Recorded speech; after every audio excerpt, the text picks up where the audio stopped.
গোমতী জেলা হাসপাতালে ক্লিনিং সুপারভাইজারের দাদাগিরি। অভিযুক্ত ওই ক্লিনিং সুপারভাইজারের নাম ইন্দ্রজিৎ শর্মা। সিটি স্ক্যান বিভাগের এক কর্মীকে শারীরিক নিগ্রহ করেছে বলে অভিযোগ করেছেন সিটি স্ক্যান বিভাগের ওই কর্মী। তার নাকে মুখে কিল ঘুষি দেয় ইন্দ্রজিৎ শর্মা। দীর্ঘদিন ধরে গোমতী জেলা হাসপাতালে দাদাগিরি করে আসছিলেন ওই ইন্দ্রজিৎ শর্মা। রোগীর আত্মীয় স্বজনকে মারধর, যারা হাসপাতালে পরিষ্কার করে তাদের থেকে তোল্লাবাজি সহ একাধিক অভিযোগ রয়েছে তার বিরুদ্ধে। সেই প্রতিবাদ জানিয়ে সিটি স্ক্যান বিভাগের কর্মীরা প্রতিবাদে দীর্ঘক্ষণ বন্ধ রাখে হাসপাতালের সিটি স্ক্যান পরিষেবা। হাসপাতাল সুপার কাজল দাসকে বগল দাবা করে এই অপকর্ম চালাচ্ছেন ইন্দ্রজিৎ। দাদা, আপনি সিটি স্ক্যানের মধ্যে ঢুকছেন, ঢুকে সেরা দেখছেন নি ব্যাডের মধ্যে যে পেচ্ছাপ আসিল, গুয়া আসিল। এমন অবস্থার মধ্যে আমি তো কইছি স্ক্যানটা করে দেবো। হ্যাঁ, আমি যে তারারে কইছি আমারে ব্যাডটা পরিষ্কার করে দেওয়ার লেগা, তারা কিতা কইছে করে দিবনি। আমি এ কথা কওয়াতে তারা আমার যে মাসে আপনি দেখছেন নি, আমার যে আঘাত করছে আপনি দেখছেন তো? ঠিক আছে দাদা, আমরা যে মাসে তুমি দেখছো তো?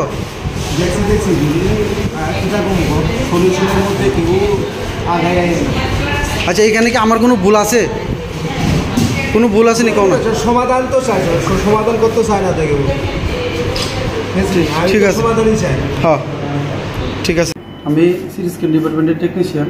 সকালবেলা একটা পেশেন্ট সিটি স্ক্যান হওয়ার পরে, পেশেন্ট স্ট্রোক পেশেন্ট, এই যে আপনি দেখতে পাচ্ছেন টয়লেট পেচ্ছাপ করে দিয়েছে। করার পরে আমি অন্য আরেকটা পেশেন্টও সিরিয়াস ছিল, আমি হসপিটাল অথরিটিতে জানানোর পরে অথরিটি সহ সুইপিং যে স্টাফ ইন্দ্রজিৎ শর্মা, তাই আমি গেছি যে আপনি আমার রুমটা একটু পরিষ্কার করে দেন, একটা ইমার্জেন্সি পেশেন্টের সার্ভিস দেওয়া লাগে।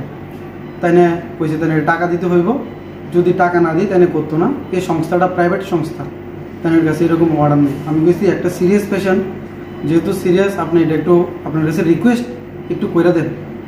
তাই না কইছেন না আমি করতাম না। আমি কইছি তাহলে কি আপনার লেখা পেশেন্টটা মারা যাবো, এই দায়টা কি আমি নেবো? একটু করে দেন না। এই কথা কইতে দেখতে পাচ্ছেন আমার শার্টের বোতাম ছিঁড়া, তাই আমার উপরে 3-4 জন মিলে এসে আঘাত করছে। ইভেন আমি বাড়ির যেতে তাই আমরা দেখা দিব, কিভাবে আমি কাজ করি দেখা দিব। Bureau report, S Bharat live 24 hours.